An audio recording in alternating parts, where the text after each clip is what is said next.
सो जय हिंद एवरीवन। आज हम लेकर के आए हैं आपके सामने आईसीजे के फिर 25 बेस्ट क्वेश्चन और ये सीरीज चलती रहेगी जब तक आपका आईसीजे का एग्जाम होता है और उसके बाद भी हम कुछ ना कुछ आपके लिए स्पेशल हमेशा करते रहते हैं। तो बढ़ते हैं आज 25 सवालों की ओर, जो कि बेस्ट 25 सवाल हमारे फिर से आ गए हैं। यहाँ पे देखते हैं हम, सबसे पहला क्वेश्चन लॉग का है। तो लॉग की इनइक्वालिटी पे बेस्ड ये क्वेश्चन है। तो सबसे पहले लॉग बेस 2 दिया हुआ है, कुछ नंबर दिया हुआ है, तो हमने सबसे पहले एंटी लॉग लेना पड़ेगा।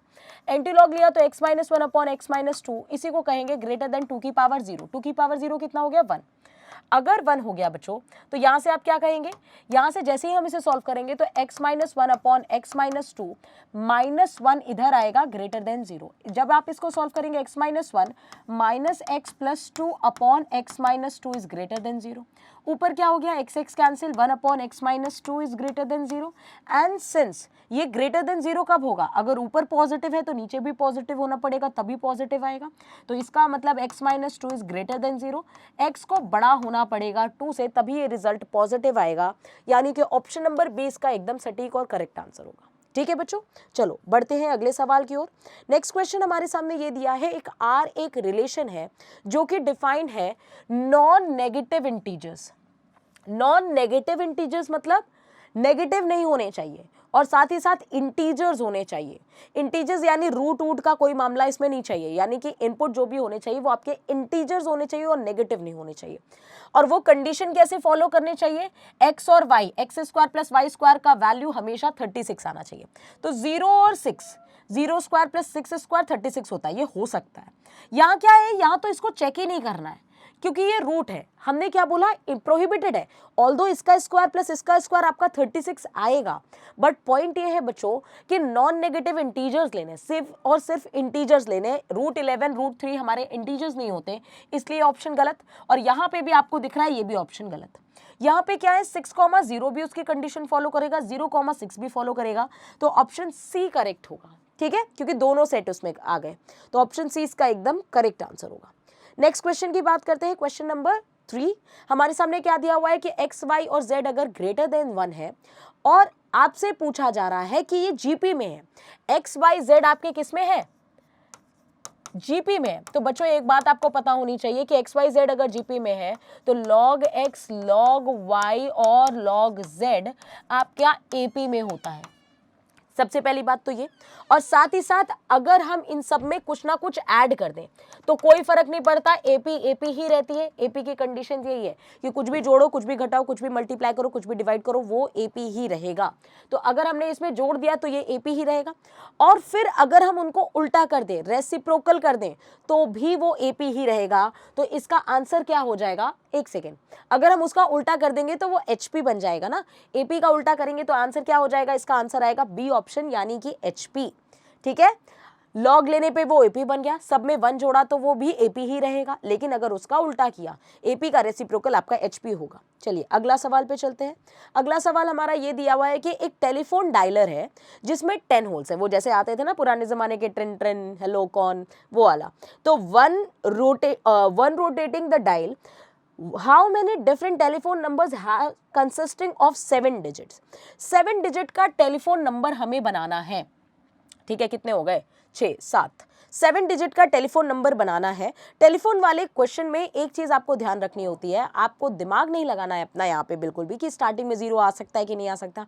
भैया टेलीफोन नंबर 0 से शुरू होता है, इसलिए कोई समस्या वाली बात नहीं है। यहाँ पे 10 के 10 डिजिट कोई भी आ जाए, फिर 10 के 10 डिजिट, फिर 10 10 10 10, यानी सारे पे सारे ऑप्शन है। 10 कितनी बार मल्टीप्लाई हुआ? 7 बार, यानी 10 की पावर 7 इसका करेक्ट ऑप्शन होगा। अलग अलग चॉइसेस है ना, सब सारे डिजिट्स के पास हर एक प्लेस के पास 10 ऑप्शन है, कोई भी नंबर आ जाए कोई दिक्कत नहीं है। अगला क्वेश्चन क्या है बच्चों? यहाँ पे हमें दिया हुआ है कि n एक इवन नंबर है। अच्छा, n अगर इवन नंबर है तो हम इसको खोलते हैं। यहाँ पे क्या होगा? r की वैल्यू 0 तो nc 0 हो जाएगा, r की वैल्यू 1 तो nc 2 होगा, r की वैल्यू 2 रखेंगे, n/2 तक जाना है तो कितना हो जाएगा? nc 4 होगा। और फिर अगर n/2 रखेंगे तो ncn होगा। क्या ये सारे इवेंट टर्म्स का सम आ जाएगा? और क्या आपको पता है कि सारे इवेंट टर्म्स का सम टू की पावर n माइनस 1 होता है, चाहे इवन हो चाहे ऑड। अगर यहाँ पे लिखा होता 1 3 5 7 9 इन सब का सम होता तो भी आपका टू की पावर n माइनस 1 होता, और अगर इवन है तो भी कितना होगा, टू की पावर n माइनस 1 होगा। यानी आंसर होगा इसका ऑप्शन नंबर सी, इसका एकदम करेक्ट आंसर होगा। चलिए बढ़ते हैं अगले सवाल की ओर। नेक्स्ट क्वेश्चन है हमारा। नेक्स्ट क्वेश्चन में चलने से पहले हम आपको बता दें हमारे ऑफलाइन और ऑनलाइन बैचेस के बारे में। आपको अगर ऑफलाइन बैचेस चाहिए तो आपके पास अभी लिमिटेड ऑफर है, जहां पे हमारा हेल्पलाइन नंबर आपके सामने है 9696330033। यहाँ पे आपको क्या दिया जा रहा है कि पूरी प्रॉपर सुविधा बेटा, एयरफोर्स के लिए एकदम प्री से पूरा जीडी तक का सफर, आईसीजी में भी पूरा प्रॉपर टाइम शेड्यूलिंग के साथ पूरा सफ़र तय करना, कैसे क्वेश्चंस किए जाते हैं, पूरी क्लासेस प्रॉपर चल रही हैं, जहाँ पे आपको doubt counter facilities, written group discussion, physical sessions और मेडिकल कैंप्स। मेडिकल सबसे ज़्यादा प्रायोरिटी वाली चीज़ होती है डिफेंस में, क्योंकि आपके सर के बाल से लेके पैर का नाखून, as I always say, is very important for you. ठीक है, स्पोकन इंग्लिश, हर एक चीज़ की क्लास यहाँ पे चल रही है जो आपकी प्रिपरेशन को एकदम मजबूत करता है। तो अगर आप लेट नहीं कर रहे हैं तो जल्दी से कॉल करें और इस ऑफर को ज़रूर लें। ठीक है, चलो नेक्स्ट क्वेश्चन। नेक्स्ट क्वेश्चन हमें देखते हैं कि एक रूम में 3 लैंप्स हैं। अच्छा, 3 लैंप्स यानी कि 3 लैंप होल्डर है for a collection of 10 light bulbs of which 6 are not good and a person select 3 at random and put in a socket, what is the probability that the room has a light. देखो मैं इसका मतलब समझाती हूँ तुम्हें। तुम्हारे सामने मैंने 10 बल्ब रख दिए, 10 में से 6 बल्ब आपके क्या हैं, एकदम खराब है। 10 में से 6 बल्ब खराब है तो 4 क्या होंगे, एकदम सही होंगे। अच्छा ठीक है मैम, हमारे पास क्या हुआ कि आपके जो रूम है वहां पे 3 लाइट होल्डर्स होंगे। अब क्या होगा कि आपने एट रैंडम 10 में से 3 बल्ब चुने। कह रहा है इस बात की क्या प्रोबेबिलिटी है कि रूम में रोशनी हो जाए। यार रूम में रोशनी तो 1 बल्ब जलेगा तो भी हो जाएगा, 2 बल्ब जलेगा तो भी रोशनी होगा, 3 बल्ब जलेगा तो भी रोशनी होगा। तो हम क्या करें, तो यानी क्या अलग अलग केस बनाए, कोई एक जल गया, फिर दूसरा जल गया, 2 जल गए, फिर 3 जल गए। इससे बेटर है हम क्या करें, उल्टा सोचें। हम सोचें कि बल्ब रूम में रोशनी हो ही ना। अगर रूम में रोशनी होगी ही नहीं तो हम वो प्रोबेबिलिटी निकाल लें और 1 में से माइनस कर दें। तो 1 माइनस नो लाइट, है ना, कोई लाइट ना हो। तो 1 में से माइनस कर दिया, नहीं लाइट होने की प्रोबेबिलिटी क्या है, जब 3 के 3 जो बल्ब हैं वो चुने जाए डिफेक्टेड में से, 6C3/10C3 हो जाए, है ना, 6C3/10C3 हो जाए, तभी क्या होगा, हमारे रूम में कोई भी लाइट नहीं होगी। अब इसका मतलब क्या हो गया, जब आप इसको सॉल्व करेंगे तो व्हाट यू विल गेट, आप इसको सॉल्व कर लीजिए एंड आपको प्रॉपर आंसर मिल जाएगा। इसका कमेंट सेक्शन में सॉल्व करके आराम से आंसर बताइएगा। चलिए अगले क्वेश्चन में चलते हैं। नेक्स्ट क्वेश्चन आपके सामने क्या है, इनमें से कौन सा कथन सत्य है। एक बड़ा इंपॉर्टेंट पॉइंट ये समझिएगा कि आपको पता होना चाहिए कि 1 डिग्री और 1 रेडियन दोनों में फर्क है। रेडियन जो होती है ये एंगल नापने की एसआई यूनिट होती है। ठीक है, रेडियन एसआई यूनिट होती है, डिग्री नहीं। दूसरी बात, 1 रेडियन का मान अप्रोक्सीमेटेड बेटा 57 डिग्री 16 मिनट्स होता है। आप 57 डिग्री ही याद रखो। इसका मतलब कौन बड़ा, रेडियन बड़ा कि डिग्री बड़ा, बाबा रेडियन बड़ा, क्योंकि रेडियन के पास ज्यादा दम है ना। 1 रेडियन में 57 डिग्रीज आ गए। इसका मतलब यह है कि साइन 1 रेडियन बड़ा होगा ना कि साइन 1 डिग्री। साइन 1 रेडियन बड़ा होगा साइन 1 डिग्री से, क्योंकि रेडियन बड़ा होता है और डिग्री छोटी होती है। चलिए आगे बढ़ते हैं अगले सवाल की ओर। अगला सवाल हमारा दिया हुआ है, इसकी वैल्यू पूछा हुआ है, तो कोई बड़ी बात नहीं है। जिसको पता है इनवर्स ट्रिग्नोमेट्री, थोड़े से फॉर्मूले रट वट लिए हैं, थोड़े ढंग से पता है, तो तुरंत कर लेगा कि हो जाएगा 3 tan इनवर्स x और ये हो जाएगा -2 tan इनवर्स x, माइनस है बीच में, तो क्या हो जाएगा -2 tan इनवर्स x। तो आंसर हो जाएगा tan इनवर्स x, यानी ऑप्शन नंबर सी इसका एकदम करेक्ट आंसर है। चलिए नेक्स्ट क्वेश्चन। नेक्स्ट क्वेश्चन हमें दिया हुआ है कि ABC अगर एक ट्राइंगल है, angle A angle B angle C का रेशियो ये है, तो उनके साइड्स का रेशियो पूछ रहा है। यार ये तो मैं कई बार बताती रहती हूँ, बार बार पेपर में बता रखा है कि अगर ये आए तो 1 2 3 है तो कितना होता है, 1√3 2 होता है। ऑल्दो हम प्रूव भी कर लेते हैं कि एंगल अगर 1 रेशियो 2:3 है तो 1x 2x और 3x मान लेते हैं, और तीनों एंगल्स का सम कितना होगा 180 डिग्री। यानी कि x का वैल्यू कितना हो जाएगा, यहाँ से x की वैल्यू आ जाएगी आपकी 30 डिग्री। यानी एक एंगल है 30 डिग्री का, एक एंगल है 60 डिग्री का, एक एंगल है 90 डिग्री का। तो साइन 30 के रेशियो में इस टू साइन 60 इस टू साइन 90, इसी के रेशियो में तो साइड होते हैं। साइड ही कितना हो गया 1/2, ये हो गया √3/2 और ये हो गया 1। जब आप एलसीएम लोगे तो 1:√3:2 हो जाएगा, यानी कि याद रखो बहुत बार पेपर में आया हुआ है, क्यों बार बार समय बर्बाद करते हो, तुम्हें समय की कमी है, तुम्हें याद रखनी है बातें, ठीक है। एंगल का रेशियो 1:2:3 है, तो साइड का रेशियो 1:√3:2 है। साइड का रेशियो देकर एंगल का रेशियो पूछे या एंगल का रेशियो देकर के साइड का रेशियो पूछे तो सिंपल सी बात है, ये बात क्लियर होनी चाहिए। अगला सवाल देखते हैं। अगला सवाल हमें क्या दिया हुआ है, हमसे पूछा गया है कि the modulus and principal argument of the complex number, इसका कितना होगा। तो पहले तो इसको सॉल्व कर लेते हैं कि 1 + 2i अपॉन 1 माइनस i का होल स्क्वायर क्या होता है बच्चों, -2i होता है। निकाल करके देख लो, ऑल्दो तो फॉर्मूला याद ही रखना चाहिए। तो -2i अगर हम रखेंगे तो यहाँ क्या आएगा, 1 + 2i अपॉन 1 + 2i, यानी आंसर कितना आ गया 1, यानी मापांक मॉडुलस तो 1 ही होगा। अगर मॉडुलस 1 होगा तो एंगल क्या होगा, आप बताओ कि 1 यहाँ पे आता है तो 1 एक्स एक्सिस के साथ कितना एंगल बनाएगा, 0, यानी इसका कोणांक कितना होगा 0। अब क्या सॉल्व करने मत बैठना, हमें ये बात पता होती है कि पॉजिटिव रियल नंबर 0 डिग्री बनाता है, पॉजिटिव इमेजिनरी नंबर 90 डिग्री बनाता है, नेगेटिव रियल नंबर पाई बनाता है, नेगेटिव इमेजिनरी नंबर 270 यानी कि -3π/2 या 3π/2 -π/2 बनाता है। तो इसका आंसर होगा 1,0 विच इज ऑप्शन नंबर डी। अगले सवाल के बारे में बात करने से पहले हम बात कर लेते हैं अपने लर्निंग ऐप के बारे में। लर्निंग ऐप आप प्ले स्टोर से डाउनलोड कर सकते हैं आराम से, जहां पे हम ऑनलाइन क्लासेस चल रही है आपकी बहुत ही अफोर्डेबल रेट पे। इस समय लिमिटेड ऑफर चल रहा है इसमें भी बच्चों, तो प्लीज़ जल्दी से अफोर्ड कर लो इसको, क्योंकि बाद में आप परेशान होते बार बार कॉल कर रहे होते, जिसके लिए भी डिस्टेंस मैटर करता है। जो फिजिकली अवेलेबल नहीं हो सकता है ग्राउंड सेंटर पे, लाइव नहीं आ सकता, मतलब कि ऑफलाइन बैचेस में नहीं आ सकता, तो उसके लिए बेस्ट अपॉर्चुनिटी है ऑनलाइन बैचेस। जल्दी से ले लो, वरना आप जितना लेट करेंगे उतना ही ज़्यादा आईसीजी का पेपर करीब आएगा, उतनी ही ज़्यादा तुम्हारी धड़कनें बढ़ेंगी फिर। अगला सवाल दिया है 1 रूट ऑफ द इक्वेशन इतना is reciprocal of the other root, यानी अगर 1 रूट दूसरे रूट का रेसिप्रोकल है, एक अल्फा है तो एक 1/अल्फा है, तो प्रोडक्ट ऑफ रूट क्या होगा 1, क्या होगा प्रोडक्ट ऑफ रूट हमारा 1 होना चाहिए। बट यहाँ क्वेश्चन में देखा जाए तो अपने को क्या मिलेगा, x² - px - q = 0। Product of root क्या होता है c/a, तो यहाँ से क्या आएगा -q/1 = 1, तो q की वैल्यू क्या आएगी -1, q की वैल्यू -1, यानी ऑप्शन नंबर ए करेक्ट होगा। रेसिप्रोकल रूट्स एक दूसरे के रेसिप्रोकल, यानी प्रोडक्ट 1 होगा। प्रोडक्ट ऑफ रूट क्या होता है, मूलों का गुणनफल क्या होता है c/a।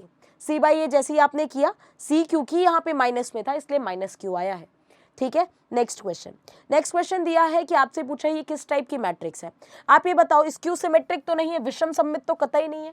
क्यों विषम सममित नहीं है, क्योंकि विषम सममित के डायगोनल क्या होते हैं बच्चों 0 होते हैं, तो विषम सममित नहीं है। क्या ये सममित है, सममित इसलिए नहीं है क्योंकि अगर ये साइन थीटा है तो ये भी साइन थीटा होना चाहिए। कॉन्जुगेट के साइन क्या होते हैं, सेम होते हैं, पूरे कॉन्जुगेट सेम होते हैं, यानी सिमेट्रिक भी नहीं। सिंगुलर है क्या, तो हम डिटर्मिनेंट देख लेते हैं। अगर हम इसका डिटर्मिनेंट निकालेंगे तो cos² theta minus plus sin² theta, यानी कि 1 आ गया। डिटर्मिनेंट नॉट इक्वल टू 0, यानी सिंगुलर नहीं है। ऑर्थोगोनल मैट्रिक्स है, क्योंकि ऑर्थोगोनल मैट्रिक्स जो होती है, समकोणीय अवयव जो होती है, इसका जो डिटर्मिनेंट होता है ये +1 या -1 आता है, इस बात को ध्यान रखिएगा। चलिए आगे नेक्स्ट क्वेश्चन पे चलते हैं। क्वेश्चन नंबर 13 हमारा यहाँ पे पूछा है what are the factors of this determinant, इस डिटर्मिनेंट के फैक्टर्स क्या होंगे।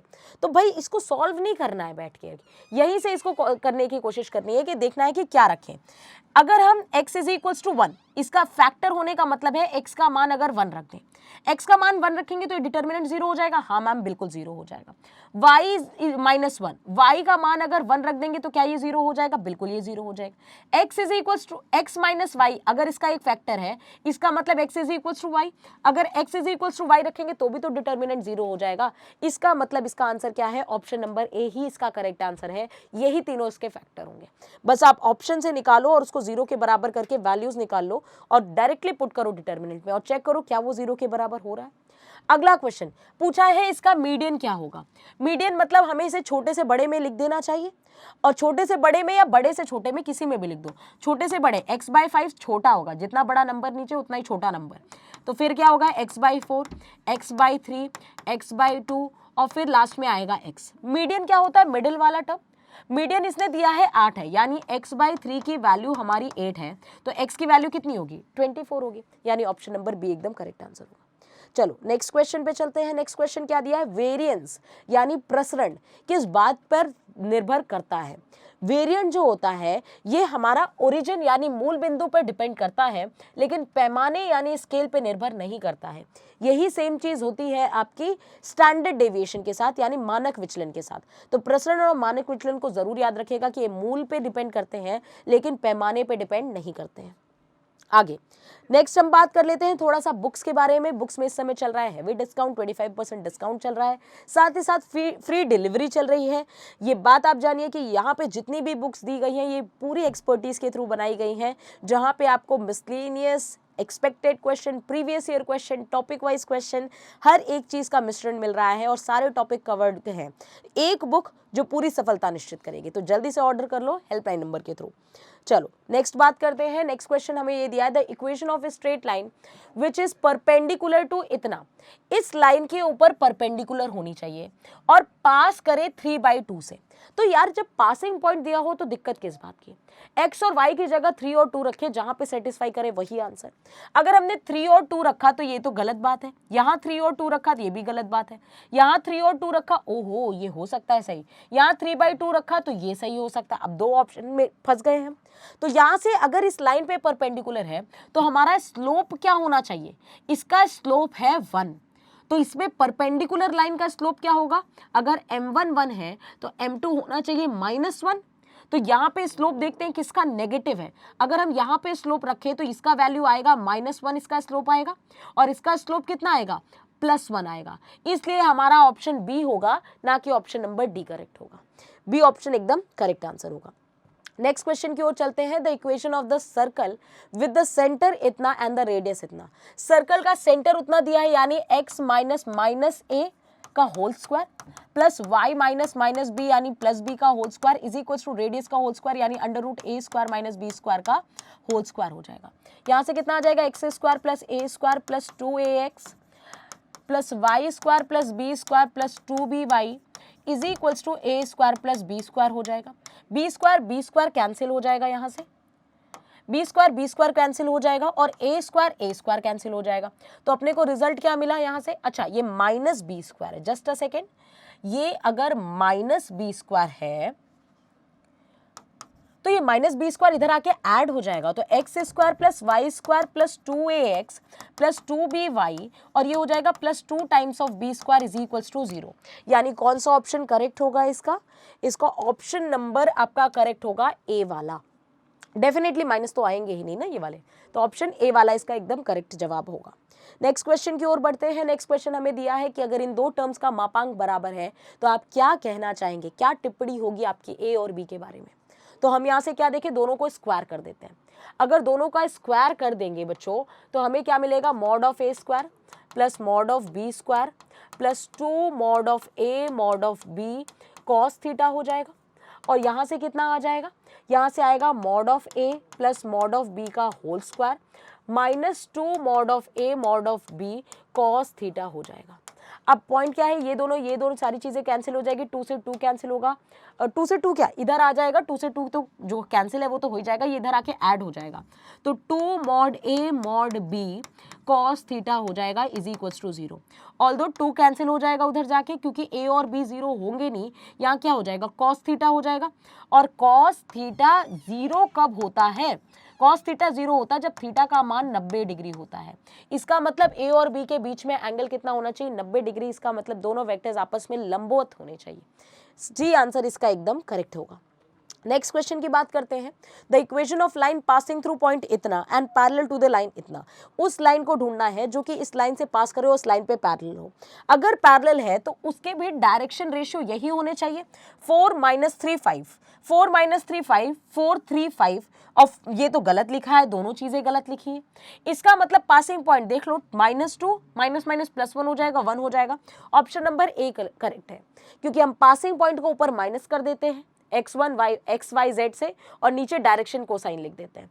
डायरेक्शन रेशियो या डायरेक्शन कोसाइन दोनों लिख सकते हैं। तो डायरेक्शन रेशियो दोनों पैरेलल लाइंस की क्या होती है, सेम होती है। आगे बढ़ते हैं अगले सवाल पे। अगला सवाल अगर हमने ध्यान से देखा तो हमें कॉस इनवर्स का हमसे क्या पूछ रहा है, प्रांत पूछ रहा है, डोमेन पूछ रहा है। तो आपको पता होना चाहिए कि कॉस इनवर्स एक्स हो या फिर साइन इनवर्स एक्स है, दोनों से क्वेश्चन बनता है। एक्स की वैल्यू हमेशा किसके बीच में होती है, -1 से 1 के बीच में होती है। इसका मतलब यहाँ पे एक्स की जगह क्या दिया हुआ है, 5x - 2, इसकी वैल्यू -1 और 1 के बीच में होगी। -2 इधर आएगा तो कितना हो जाएगा, +2 हो जाएगा, तो ये आ जाएगा आपका 1, और ये हो जाएगा 5x, ये हो जाएगा 3, और 5 से अगर डिवाइड कर देंगे दोनों तरफ तो ये कितनी आ गई वैल्यू, 3/5। यानी आंसर होगा 1/5 से लेकर के 3/5, दोनों साइड इक्वल टू होता है, इसलिए दोनों साइड क्या लगेगा आपका, क्लोज्ड ब्रैकेट लगेगा। इस बात का ध्यान दें। चलिए अगला सवाल देखते हैं। नेक्स्ट क्वेश्चन जाने से पहले हम आपको बता दें कि टेस्ट सीरीज के बारे में, जो कि आप MKC टेस्ट प्रैप ऐप से, जो कि एकदम रामबाण का काम करता है, इसलिए क्योंकि कोई भी एग्जाम पे बैठने से पहले आपको ज़रूरत होती है कि आप कितने उसके क्वेश्चंस कर सकते हैं, कितने टाइम लिमिट में कर सकते हो, क्योंकि ICG में सबसे ज़्यादा मैटर करता है टाइम लिमिट। तो उस टाइम लिमिट का ज़रूर ध्यान दें, और उसके पहले एग्जाम में बैठने से पहले आप टेस्ट सीरीज ज़रूर ले लें, क्योंकि टेस्ट सीरीज से आपको ये अंदाज़ा लगेगा कि आप कितने क्वेश्चन कितने टाइम प्रेशर में कर पा रहे हैं, क्या आपकी स्पीड उस लेवल की है भी जो आप पेपर में कर पा रहे हैं कि नहीं कर पा रहे हैं। तो इस चीज़ का ज़रूर ध्यान रखिएगा। आगे चलते हैं नेक्स्ट क्वेश्चन। नेक्स्ट क्वेश्चन में हम देखते हैं, ये लिमिट का क्वेश्चन है। लिमिट का क्वेश्चन है तो ये, क्योंकि अगर हमने x की वैल्यू 0 रख दी तो क्या ये 0/0 का फॉर्मेट है?